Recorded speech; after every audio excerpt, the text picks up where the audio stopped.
Oh iya.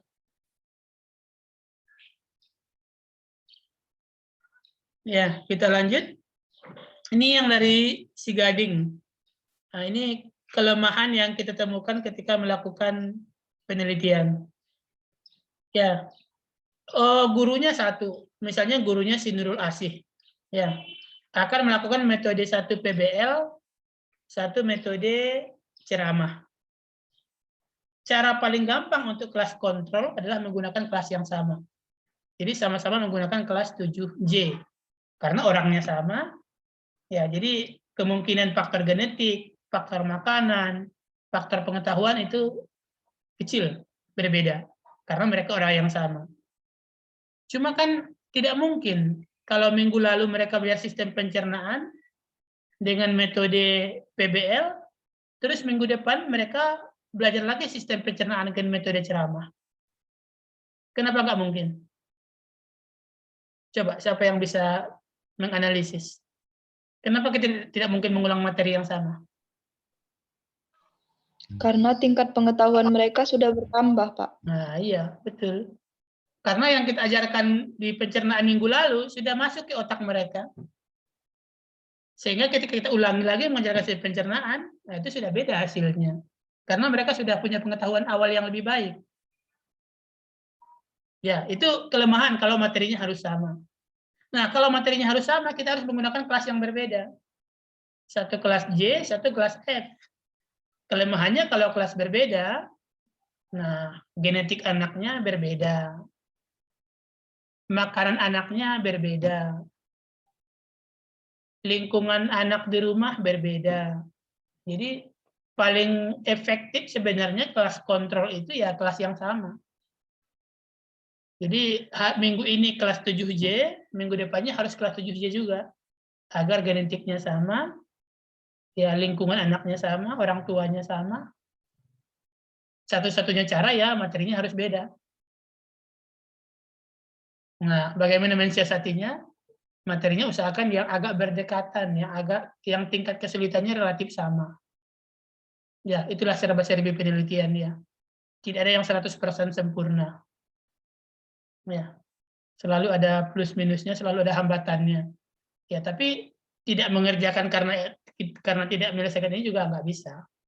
Kita harus suatu saat harus memilih ya. Kalau nggak memilih nanti nggak dapat jodoh. Ya, dari semua plus minusnya itu kita harus mengambil suatu keputusan. Jangan dibiarkan tanpa keputusan. Kalau nggak ada keputusan nanti lama dapat jodohnya. Ya. Jadi jangan mengharap yang 100% sempurna. Ya, 80-70% ya harus ada keputusan. Oke? Kita lanjut ke bawah, mana lagi yang saya highlight?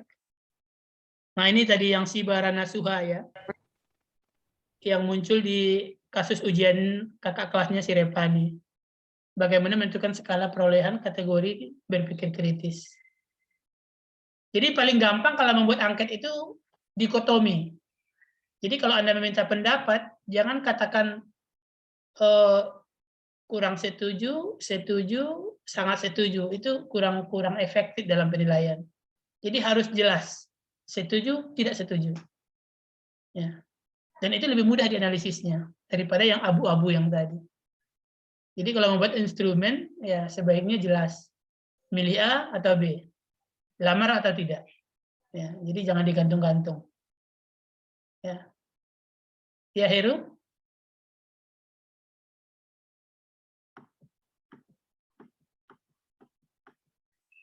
Oke, itu mungkin yang ya saya highlight hipotesis di sini dari pertanyaan-pertanyaan Anda yang paling banyak itu tentang hipotesis. Apakah ada yang bertanya bahwa dari jurnal yang saya baca hipotesis tidak disebutkan. Apakah hipotesis wajib disebutkan dalam satu tulisan? Siapa yang mau coba jawab? Coba jawab Lucy Maharani. Harus enggak? Kata-kata Jadi hipotesis penelitian saya adalah A, B, C, D.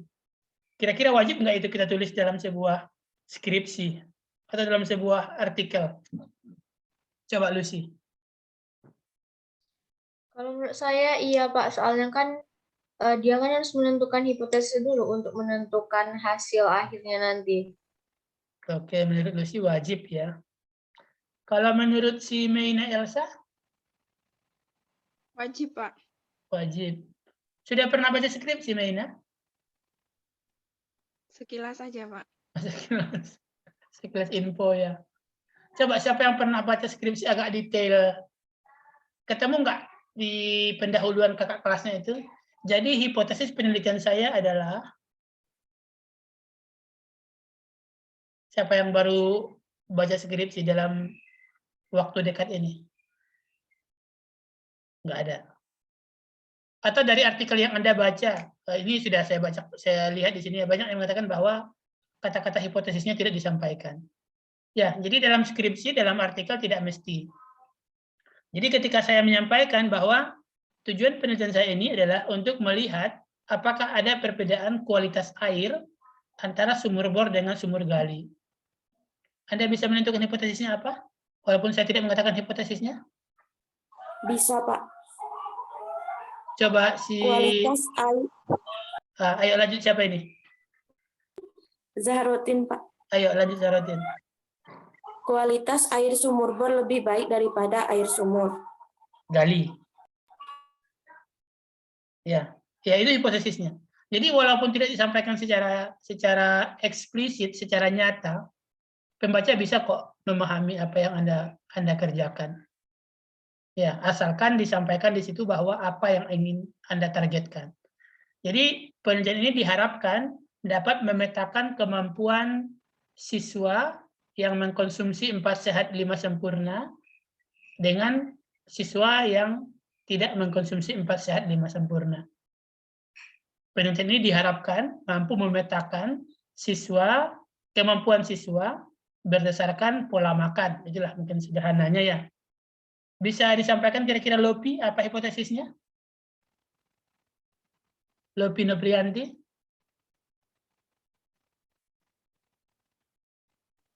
Ya Pak. Nah, apa kira-kira hipotesisnya kalau tujuan penelitian saya seperti itu? Penelitian ini diharapkan dapat memetakan kemampuan siswa yang mengkonsumsi makanan sehat dengan siswa yang tidak mengkonsumsi makanan sehat. Apa kira-kira hipotesisnya? Hipotesisnya itu mungkin mencari tahu bahwa makanan itu mana yang lebih sehat dan mana yang tidak, Pak. Kurang pas ya. Mencari tahu.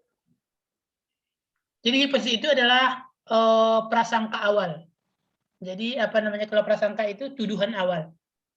Kira-kira apa tuduhan awal kita? Kalau judul penelitian saya memetakan kemampuan siswa berdasarkan yang makan sehat dengan yang makan tidak sehat.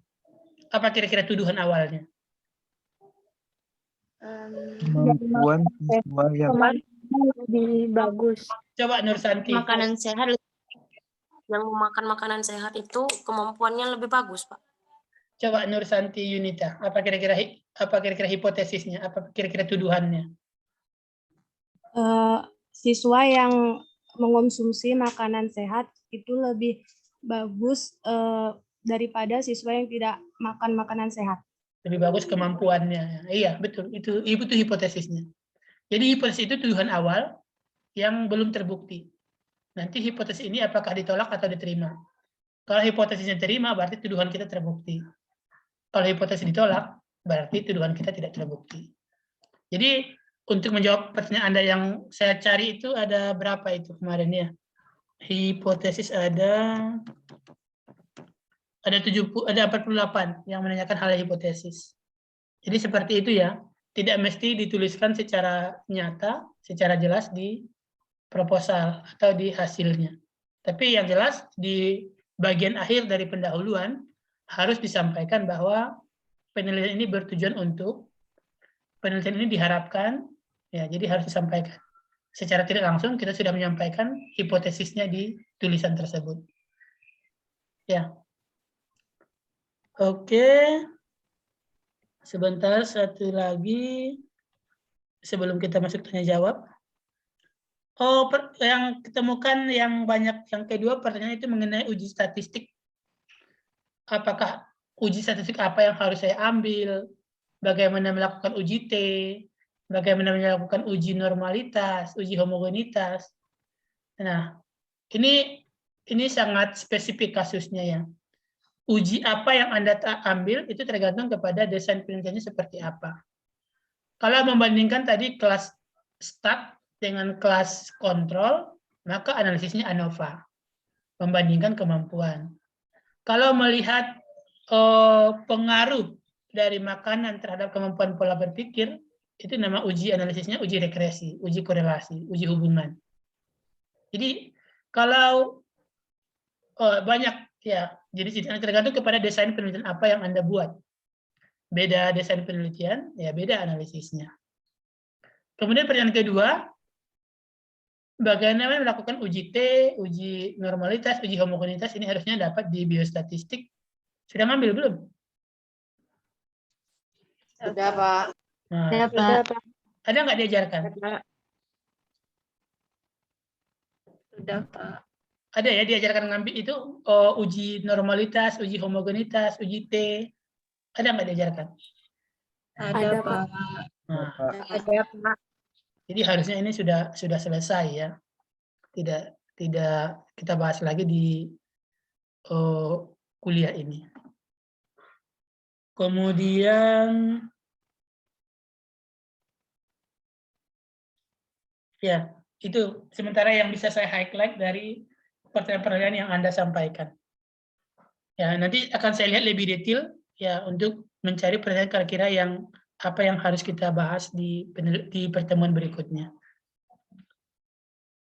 Kemudian terkait tugas ini akan saya nilai dari kualitas pertanyaan yang Anda sampaikan dan kualitas informasi baru yang Anda peroleh. Ya. Ada satu orang yang terlambat mengumpul, si Mia Auliani. Mana Mia? Dia mengumpul baru setelah lewat waktu. Mia Auliani ada? Halo? Tadi ada saya lihat. Kenapa terlambat mengumpul?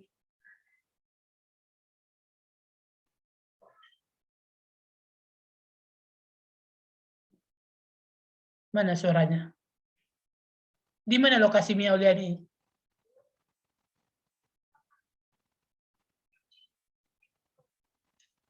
Di mana kampungnya Mia? Ada yang tahu? Di Kepahyang, Pak. Di Kepahyang, Pak. Nggak susah sinyal kan? Susah. Kadang kalau KM susah sinyal, Pak. Kan sampai jam 12 malam, masa sampai jam 12 malam masih KM? Kan jadwal upload tugasnya itu jam 12 malam terakhirnya. Itu kemarin Pak, ngiranya terakhir jam 12 malam kemarin. Bukan malam 12 kemarin laginya, makanya ngisi pagi itu. Oh iya. Ya. Baik, ada yang mau tanyakan sampai di sini? Sudah 9:10, 1 jam 10 menit. Ada yang mau tanyakan? Makin bingung atau makin mengerti? Makin mengerti, Pak. Ya, semoga demikian. Ya, harus banyak baca. Ya, saya melihat kualitas skripsi kita itu monoton. Jadi karena yang dibaca adik kelasnya itu skripsi kakak kelasnya. Jadi tidak membaca jurnal. Kalau seandainya Anda biasa membaca jurnalnya seperti yang saya sampaikan kemarin, membaca Sinta 2, Sinta 1, pasti kualitas skripsi kita jauh. Akan beragam. Tidak selalu pengembangan LKPD untuk materi, ya tidak. Coba lihat skripsi kakak kelasnya itu monoton, seragam. Ya. Karena terbiasa membaca skripsi kakak kelasnya, bukan membaca jurnal, bukan membaca artikel yang dipublikasi orang dengan kualitas jurnal yang lebih bagus. Ya, mudah-mudahan kelompok ini, rombongan ini bisa mendobrak, tidak lagi melihat kepada skripsi kakak kelasnya ya. Jadi minggu depan mungkin tugasnya adalah membaca jurnal yang Q. Kalau di Indonesia peringkatnya Sinta. Jadi Sinta 1, Sinta 2, sampai Sinta 6. Semakin ke-6 semakin jelek kualitasnya ya. Kalau di dunia peringkatnya pakai Q. Q itu dari kuartil. Kuartil 1, kuartil 2, kuartil 3, kuartil 4. Apa arti kuartil? Apa arti kuartil, Ceci? Ceci Wulandari?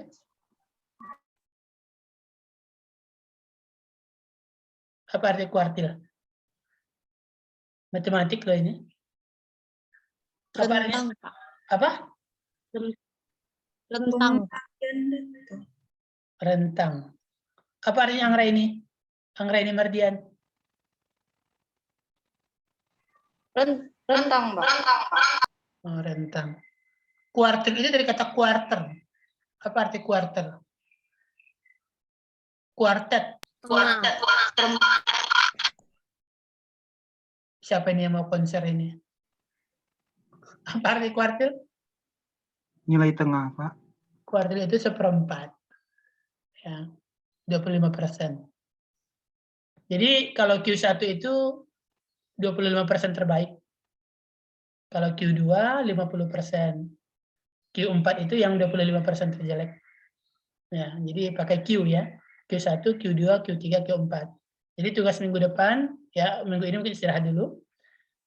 Ya, minggu depan membaca, atau diangsur juga boleh, cuma ngumpulnya 2 minggu lagi.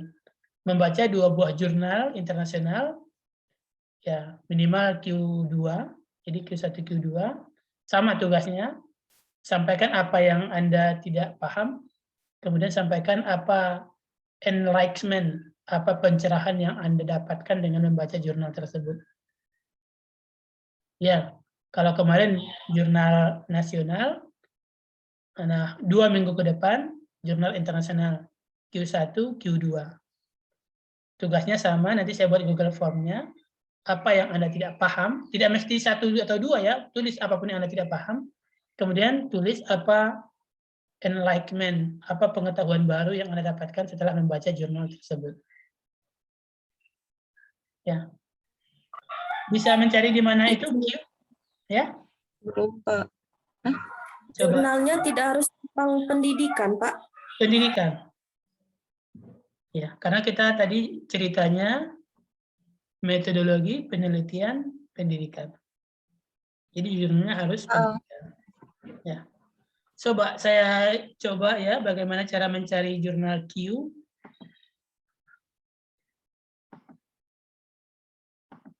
Kelihatan share screen-nya? Kelihatan, Pak. Jadi ketik di sini Cimago Journal and Country Rank. Ini ada Cimago. Ini yang memperingkat jurnal di dunia. Ya. Kemudian klik di sini Journal Ranking.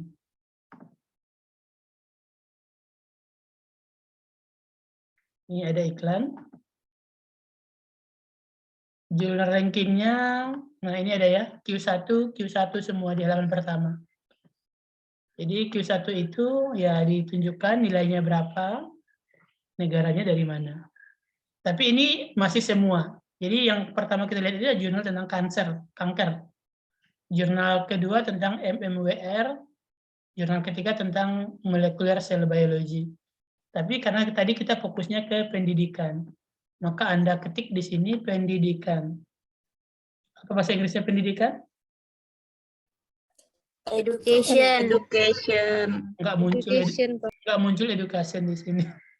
Ini setelah engineering langsung environmental science. Multidisciplinary, psikologi, social science, coba. Kita klik social science. Kemudian kita pilih subjek education. Nah, muncul education ya. Kemudian cari mana jurnal Q1. Ini ada Q1. Review of Educational Research. Nah, ini di copy bawa ke Google. Untuk mencari apa saja artikel yang ada pada jurnal tersebut. Ya, ini muncul mana dia? Nah, klik di sini akan Anda ketemukan. Pilih salah satu, baru baca. Ya. Current issue misalnya atau all issue.